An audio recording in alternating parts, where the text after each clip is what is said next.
Tomato sauce করার জন্য tomato নিয়ে নিয়েছি। জিরে, জয়িত্রী, স্টারফল, লং, এলাচ আর গোলমরিচ দিয়ে আমি একটা জল তৈরি করে নেব। যতটা দিব তার অর্ধেক হয়ে যাবে জলটা, তারপর ছেঁকে নেব। এবার কড়াইয়ে যে জলটা ছেঁকে রেখেছিলাম সেটা দিয়ে দিলাম, তারপর কেটে রাখা টমেটো দিয়ে দিব। সব দেওয়া হয়ে গেলে এবার দিয়ে দেব পেঁয়াজ, আদা কুচানো, রসুন আর শুকনো লঙ্কা। সবগুলো দিয়ে একটু নেড়ে নেব।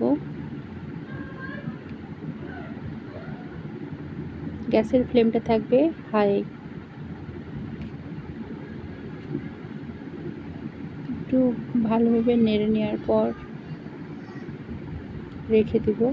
আমি এখানে 2 কিলো টমেটো নিয়েছিলাম। আমি বড় চামচের 2 চামচ লবণ দিয়ে দিলাম, তারপর ভালোভাবে নেড়ে নেব। লবণ দেওয়ার পরে কিন্তু খুব তাড়াতাড়ি সেদ্ধ হতে শুরু করে দেবে টমেটো। এবারে ঢাকা দিয়ে দেব মিডিয়াম আঁচ করে 5 মিনিটের মতো। আমার 5 মিনিট হয়ে গিয়েছে, অনেকটা জল বেরিয়ে এসেছে টমেটো থেকে। এবার আমি ফ্লেমটা গ্যাসের হাই করে দিয়েছি। খুব ভালো মতো ওপর নিচে করে নেড়ে নিব। ফ্লেমটা কোনো মতেই লো আর করা যাবে না, হাই করেই রাখা থাকবে। এবার সেদ্ধ হয়ে গিয়েছে।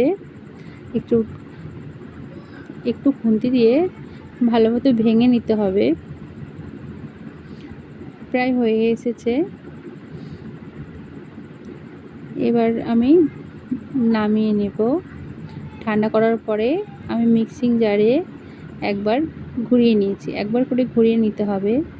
তারপরে এরকম ছাঁকনি থাকলে ছাঁকনি দিয়ে ছেঁকে নিতে হবে। স্প্যাচুলার বা খুন্তির সাহায্যে নেড়ে নেড়ে ছেঁকে নিতে হবে।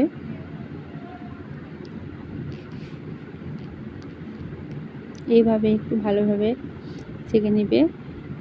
তারপরে যেটা অবশিষ্ট অংশ থাকবে এগুলো ফেলে দিব। এবারে আমাদের ছাঁকা হয়ে গেছে। কড়াই গরম করতে দিয়ে দিয়েছি। কড়াইয়ে আমি দিয়ে দিলাম সেই টমেটোর যেটা ছেঁকে রেখেছিলাম সেটা। এবারে চিনি অ্যাড করলাম।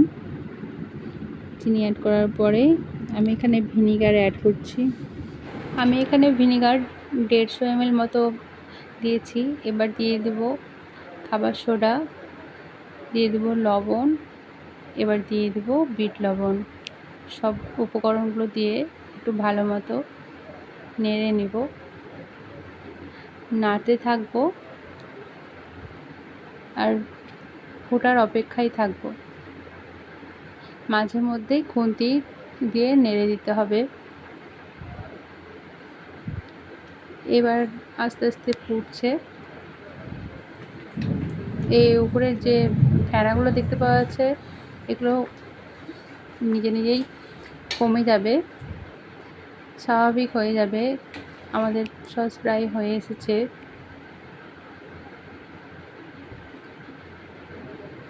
সস হয়ে গিয়েছে। এবার আর একটু ফুটতে দেব। সস হয়ে গেছে। আমি এখানে বোতলে ঢেলে নিয়েছি।